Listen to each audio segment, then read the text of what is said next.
शेतकऱ्यांचा प्रश्न सोडवता येत नसतील तर भाजपनं सत्ता सोडावी असा सल्ला शिवसेनेचे खासदार संजय राऊत यांनी दिलाय। शिवसेनेच्या या सततच्या सरकार विरोधी भूमिकांमुळे युतीत पुन्हा तणाव निर्माण झालाय। पाहूयात भाजपसोबत सत्तेत आणि शेतकऱ्यांबरोबर संपात सहभागी असल्याच्या शिवसेनेच्या दुटप्पी भूमिकेवर काय म्हणणं आहे त्यांच्या पक्षाच्या नेत्यांचं। आपल्यासोबत आहेत शिवसेना नेते आणि खासदार संजय राऊत। महाराष्ट्रातली जनता आणि माध्यमही विचारतायत की शिवसेना संपकरी शेतकऱ्यांबरोबरही आहे आणि सत्तेतही सहभागी आहे, असं कसं होऊ शकतं? सत्ता सत्तेच्या ठिकाणी आहे आणि शेतकऱ्यांचं आंदोलन ते रस्त्यावरती आहे। आपण तर त्यांना पाठिंबा दिला नाही, आपण ते आंदोलन सत्तेच्या जोरावर चिरडण्याचा प्रयत्न केला आणि शेतकरी, कष्टकरी, शेतमजूर जमात जर आम्ही नष्ट केली तर या देशातला एका लढवय्या अशा वर्गाला आपण कायमचं नामशेष करू, हे लक्षात घेतलं पाहिजे तुम्ही।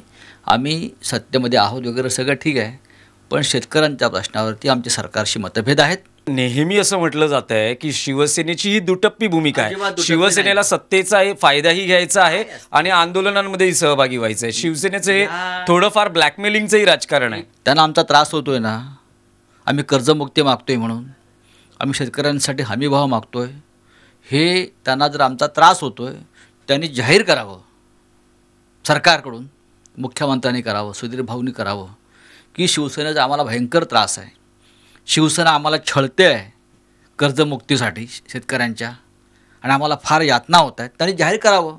मग त्यांची यातना कशी दूर करायची सरकारची आम्ही पाहू ना। शिवसेनेचं असं म्हणणं असेल की शेतकऱ्यांच्या हिताचे निर्णय घेतले जात नाही आहेत, तर शिवसेना सत्तेतून बाहेर का पडत नाही? बीजेपीने पडावं, शेतकऱ्यांचा प्रश्न सुटत नाही ना त्यांच्याकडून, मग आम्हीच का पडावं? राजू शेट्टींनीच का पडावं?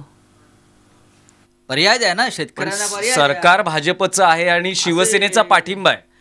असं आहे की पाठिंबा काय असतो नसतो ते उद्याचं उद्या बघू आम्ही।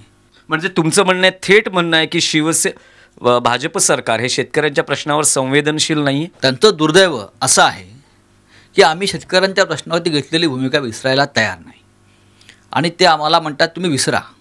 आम्ही कसं काय विसरणार? असं चालत नाही, लोकांचे शाप लागतील सरकारला। एकीकडे शेतकरी संकटात आहेत आणि उद्धव ठाकरे परदेशात आहेत, मोदीसुद्धा परदेशात आहेत ना, तिथून राज्य करतायत ना। पंतप्रधान मोदीसुद्धा परदेशात जाऊन देशाचा कारभार करतायत ना, अनेक देशात फिरतायत ते, तेव्हा परदेशात गेलेत आहेत याच्यावरती उगा टिप्पण्या करू नये। धन्यवाद। व्हिडिओ मंगेश वन्नेसह Dinesh Dukhande, Zee media, Mumbai. Zee 24 तास रहा एक पाऊल पुढे।